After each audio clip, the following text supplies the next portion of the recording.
টেঙাখাত শিক্ষাখণ্ডৰ অধীনৰ কপোহা প্ৰাথমিক বিদ্যালয়ত ৰাইজৰ উৎসৱ ডিব্ৰুগড় জিলা সমগ্ৰ শিক্ষাৰ সৌজন্যত টেঙাখাত শিক্ষাখণ্ডৰ অধীনৰ 1901 চনতে স্থাপিত কপোহা প্ৰাথমিক বিদ্যালয়ৰ উদ্যোগত আৰু টেঙাখাত মণ্ডল সমল কেন্দ্ৰৰ বিদ্যালয়সমূহৰ সহযোগত কপোহা প্ৰাথমিক বিদ্যালয় প্ৰাংগণত যোৱা 18 ডিচেম্বৰত এদিনীয়া কাৰ্যসূচীৰে ৰাইজৰ উৎসৱ 2024 আৰু 25 বৰ্ষ অনুষ্ঠিত কৰা হয়।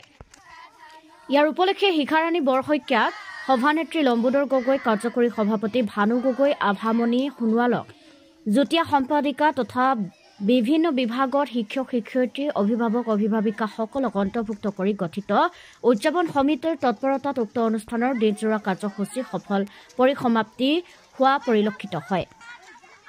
কাৰ্যসূচী মৰ্মে উক্ত দিনা টেঙাখাত মণ্ডল সমল কেন্দ্ৰৰ বিদ্যালয়সমূহৰ শিক্ষক শিক্ষয়িত্ৰী তথা ছাত্ৰ ছাত্ৰী প্ৰতিনিধি আৰু কপোহা প্ৰাথমিক বিদ্যালয়ৰ শিক্ষয়িত্ৰী অভিভাৱক অভিভাৱিকা তথা সচেতন ৰাইজৰ উপস্থিতিত পুৱা বন্তি প্ৰজ্বলন কাৰ্যসূচী ৰূপায়ণ কৰে টেঙাখাত শিক্ষাখণ্ডৰ খণ্ড প্ৰাথমিক শিক্ষা বিষয়া হীৰা দলে। লগে লগে সাংস্কৃতিক শোভাযাত্ৰা কাৰ্যসূচী উদ্বোধন কৰে সাংবাদিক তথা সমাজকৰ্মী জয়ন্ত শইকীয়াই।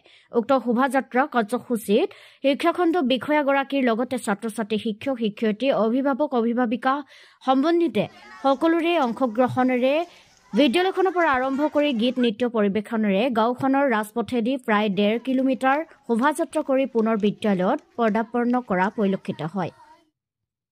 ইয়াৰ পৰৱৰ্তী সময়ত ছাত্ৰ ছাত্ৰীসকলৰ মাজত বিভিন্ন খেল ধেমালি গীত নৃত্য আদি প্ৰতিযোগিতা অনুষ্ঠিত কৰা হয়।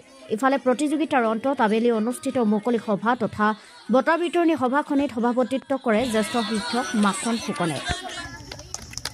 টেঙাখাত সৰস্বতী দেৱী বাগদিয়া উচ্চ মাধ্যমিক বিদ্যালয়ৰ অৱসৰপ্ৰাপ্ত প্ৰতিষ্ঠাপক প্ৰধান শিক্ষক যতীন্দ্ৰনাথ সোণোৱালে মুখ্য অতিথি হিচাপে অংশগ্ৰহণ কৰি সাৰুৱা ভাষণ প্ৰদান কৰা উক্ত মুকলি সভাখনিৰ আধৰে মুখ্য সমন্বয়ক অনাদি অনন্ত ফুকনে তথা বঁটা বিতৰণী অনুষ্ঠানটি সহ সমন্বয়ক প্ৰতিভা সোণোৱালৰ সহযোগত সহকাৰী সম্পাদক ধৰ্মানন্দ গগৈ আৰু সাংস্কৃতিক সম্পাদিকা মৰমী গগৈয়ে পৰিচালনা কৰে।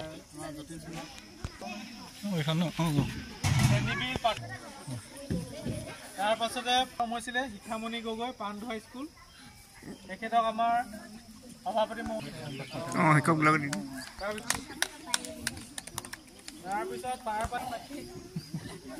তাৰপিছত খেলৰ আৰু দ্বিতীয় পুৰস্কাৰটি পাবলৈ হৈছিলে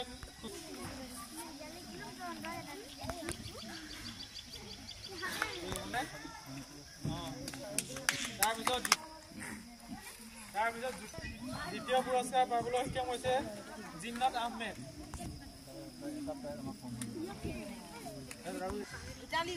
ভিতালী গগৈ কোন স্কুলত? বিশেষ ময়ো নকওঁ বাৰু, সকলোৱে দেৰি হৈছে। আজি এই সভাখন যিসকল আয়োজক পোনপ্ৰথমে মই তেওঁলোকলৈ ধন্যবাদ দিছোঁ আৰু এই সভাত নিৰ্দিষ্ট বক্তা হিচাপে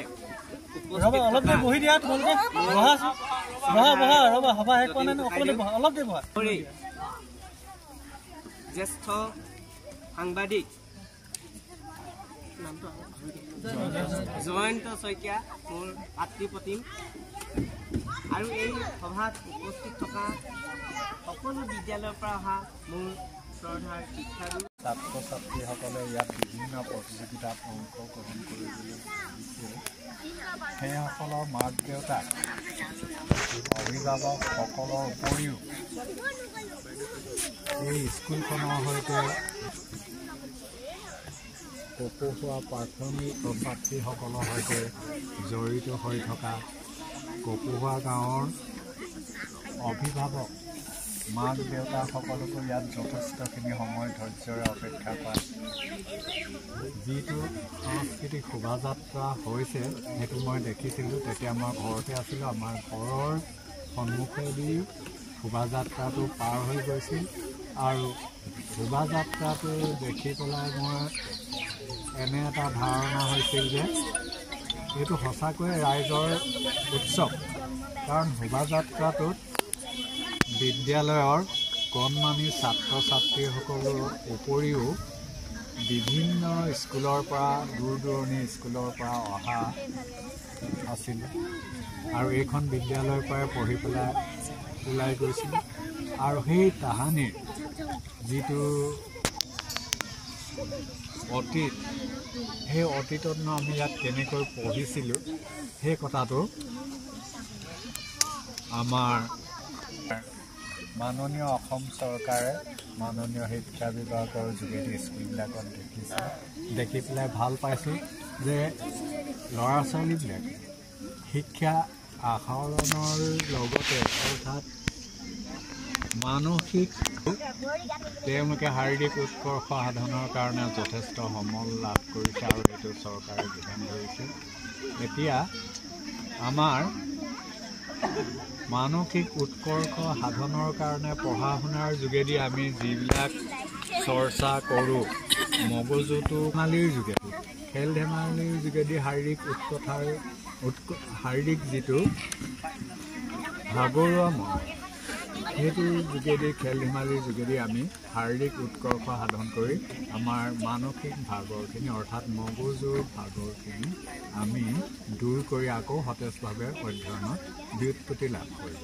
এতিয়া আমাৰ অধ্যয়নৰ তিনিটা ক্ষেত্ৰ আছে। প্ৰথমতে ওপৰলৈ গ'লে আমি দেখিম যে আৰ্টছ কলা বিভাগ, ছায়েন্স বিজ্ঞান বিভাগ আৰু কমাৰ্চ বিজ্ঞান বিভাগ। লক্ষ্য কৰিছোঁ যে আধা ঘণ্টা আগতে মুকলি সভাখন আৰম্ভ কৰিব পাৰিলেহেঁতেন নিশ্চয়। সময়ৰ প্ৰতি গুৰুত্ব দিব লাগে। যিকোনো সভাতে সময়ৰ প্ৰতি গুৰুত্ব দি নিৰ্দিষ্ট সময়ত 2:30 বজাতে আৰম্ভ কৰিব পৰা গ'লহেঁতেন। কাৰণ মই আলোচনাৰ পৰা বুজি পাইছোঁ যে প্ৰতিযোগিতাৰ বাহিৰৰ ক্ষেত্ৰসমূহতো নাম নথকাবিলাককো তেওঁলোকৰ মনৰ ইচ্ছাটো পূৰ কৰিবলৈ মনৰ সন্তুষ্টিৰ কাৰণে এই অনুষ্ঠানটো চলাই যোৱা হয়। সেই কথাটোলৈ গুৰুত্ব নিদি পেলাই যে কণমানি ছাত্ৰ ছাত্ৰীসকলৰ ইচ্ছাটো পূৰণ কৰিলে তাৰ বাবে তেওঁ নিশ্চয় ধন্যবাদ আৰু কৃতজ্ঞতাৰ পাত্ৰ নাগৰিক হিচাপে গঢ়ি তুলিব পাৰিব লাগে। আৰু এই শিক্ষাৰ দ্বাৰাই আমি নিজকে উপযুক্তভাৱে গঢ়ি তুলি নিজকে উপাৰ্জন কৰিব লাগিব। বিভিন্ন ধৰণৰ চাকৰি বাকৰিৰ কাৰণে আমি চেষ্টা কৰিব লাগিব আৰু চাকৰি বাকৰি নাপালেও আমাৰ উপযুক্ত শিক্ষাৰ দ্বাৰা আমি নিজেই নিজকে শিক্ষিত কৰি একোটা নিয়োগৰ সুবিধা আমি গঢ়ি ল'ব লাগিব, যিটোৰ দ্বাৰা আমি নিজে নিয়োগৰ সুবিধা পোৱাৰ উপৰিও আন 10জনক শিক্ষা দিব পাৰোঁ। কাৰণ যিমান আমি অসমীয়া ভাষাটোক মাকৰ দৰে সন্মান কৰাৰ উপৰিও ইয়াক চৰ্চা কৰিব লাগিব, চেষ্টা কৰিব লাগিব। নিউজ ডেস্ক ৰিপৰ্ট টিংৰাই চাৰিআলি লাইভ। অসমীয়া ভাষা